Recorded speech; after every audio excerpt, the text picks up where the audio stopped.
Hello ಗೆಳೆಯರೆ, welcome to S speech in Kannada channel. ಈ ಒಂದು ವಿಡಿಯೋದಲ್ಲಿ ಸರ್ದಾರ್ ವಲ್ಲಭಭಾಯಿ ಪಾಟೀಲ್ರ ಬಗ್ಗೆ 10 ಸಾಲಿನ ಪುಟ್ಟ ಪ್ರಬಂಧ ತಿಳಿತಾ ಹೋಗೋಣ. ಈ ಒಂದು ಪ್ರಬಂಧ ಅಂತಕ್ಕಂಥ ಇಷ್ಟ ಆಯ್ತು, ಇಷ್ಟ ಹೋದ್ರೆ ಒಂದು ಲೈಕ್ ನೀಡಿ. ಈ ಒಂದು ಲೈಕ್ ಅನೇಕ ವಿಡಿಯೋ ಪ್ರೋತ್ಸಾಹ ಮತ್ತು ಹುಮ್ಮಸ್ ಸಿಗುತ್ತೆ. ಇನ್ನೊಬ್ಬರಿಗೂ ಶೇರ್ ಮಾಡಿ, ಇನ್ನೊಬ್ಬರಿಗೆ ಚಾನಲ್ ಸಾಧ್ಯ ಇಂಥ ಅನೇಕ ವಿಡಿಯೋಗಾಗಿ ಚಾನಲ್ ಸಬ್ಸ್ಕ್ರೈಬ್ ಆಗಿ. ಹಾಗಾದರೆ ಈ ಒಂದು 10 ಸಾಲಿನ ಪುಟ್ಟ ಪ್ರಬಂಧ ನೋಡ್ತಾ ಹೋಗೋಣವಾ. ಮೊದಲನೇ ಪಾಯಿಂಟ್ ನೋಡಿ, ಸರ್ದಾರ್ ವಲ್ಲಭಭಾಯಿ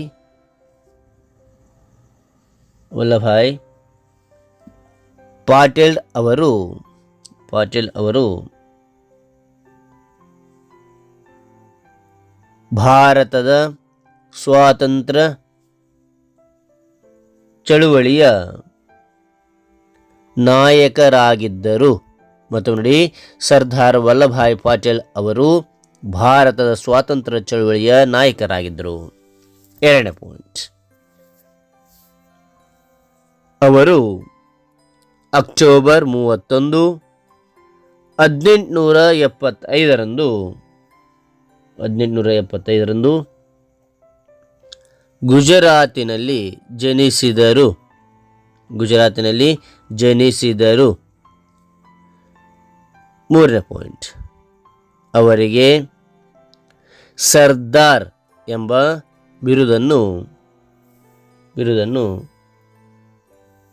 ಗಾಂಧೀಜಿ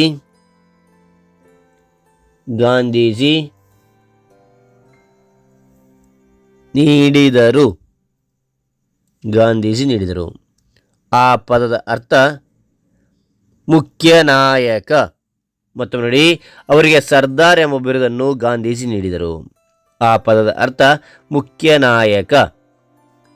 ನಾಲ್ಕನೇ ಪಾಯಿಂಟ್, ಅವರು ಸ್ವಾತಂತ್ರ್ಯ ಹೋರಾಟದಲ್ಲಿ ಹಲವು ಬಾರಿ ಜೈಲು ಪಾಲಾದರು. ಐದನೇ ಪಾಯಿಂಟ್, ಭಾರತವು ಬ್ರಿಟಿಷ್ ಆಳ್ವಿಕೆಯಿಂದ ಮುಕ್ತವಾದ ನಂತರ ಪಾಟೀಲರು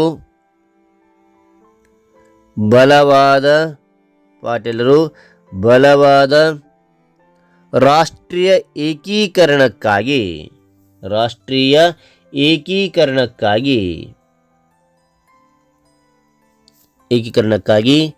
ಇಡೀ ದೇಶವನ್ನು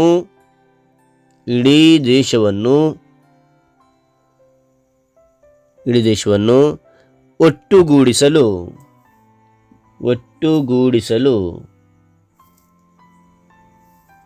ಶ್ರಮಿಸಿದರು.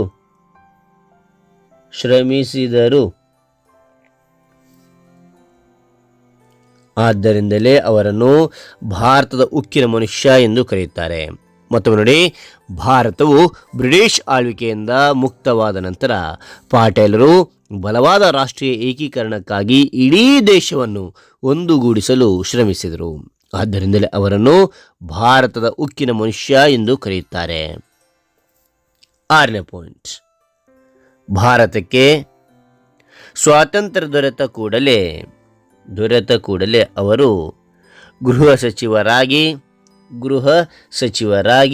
ಮತ್ತು ಉಪ ಪ್ರಧಾನಿಯಾಗಿ ಆಯ್ಕೆಯಾದರು. ಓಕೆ. ಮತ್ತು ನೋಡಿ, ಭಾರತಕ್ಕೆ ಸ್ವಾತಂತ್ರ್ಯ ದೊರೆತ ಕೂಡಲೇ ಅವರು ಗೃಹ ಸಚಿವರಾಗಿ ಮತ್ತು ಉಪ ಪ್ರಧಾನಿಯಾಗಿ ಆಯ್ಕೆಯಾದರು. ಏಳನೇ ಪಾಯಿಂಟ್, ಅವರು 1991 ಭಾರತ ರತ್ನ ಪ್ರಶಸ್ತಿಗೆ ಭಾಜನರಾದರು. ಭಾರತ ರತ್ನ ಪ್ರಶಸ್ತಿಗೆ ಭಾಜನರಾದರು ಕೊಡಲಾಯಿತು ಅಂತಕ್ಕಂಥದ್ದು. ಇದು ಮರಣೋತ್ತರ ಭಾರತ ರತ್ನ ಇದು. ಓಕೆ. ಆನಂತರ 8ನೇ ಪಾಯಿಂಟ್ ನೋಡಿ, ಭಾರತವನ್ನು ಒಂದುಗೂಡಿಸುವಲ್ಲಿ ಪ್ರಮುಖ ಪಾತ್ರ ವಹಿಸಿದರು.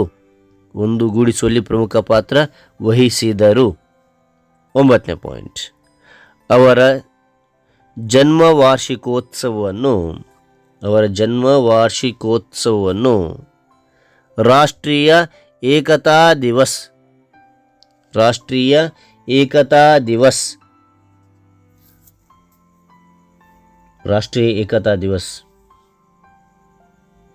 ಎಂದು ಆಚರಿಸಲಾಗುತ್ತದೆ ಎಂದು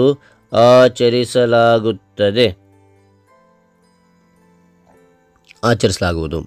10ನೇ ಪಾಯಿಂಟ್, ಗುಜರಾತ್ನಲ್ಲಿನ ಪಾಟೀಲ್ ರವರ ಪ್ರತಿಮೆಯನ್ನು ಏಕತೆಯ ಪ್ರತಿಮೆ ಎಂದು ಕರೆಯುತ್ತಾರೆ. ಗುಜರಾತ್ನಲ್ಲಿನ ಪಾಟೀಲರ ಪ್ರತಿಮೆಯನ್ನು ಏಕತೆಯ ಪ್ರತಿಮೆ ಎಂದು ಕರೆಯುತ್ತಾರೆ. ಇದು ಜನಪ್ರಿಯ ತಾಣವಾಗಿದ್ದು ವಿಶ್ವದ ಅತಿ ಎತ್ತರದ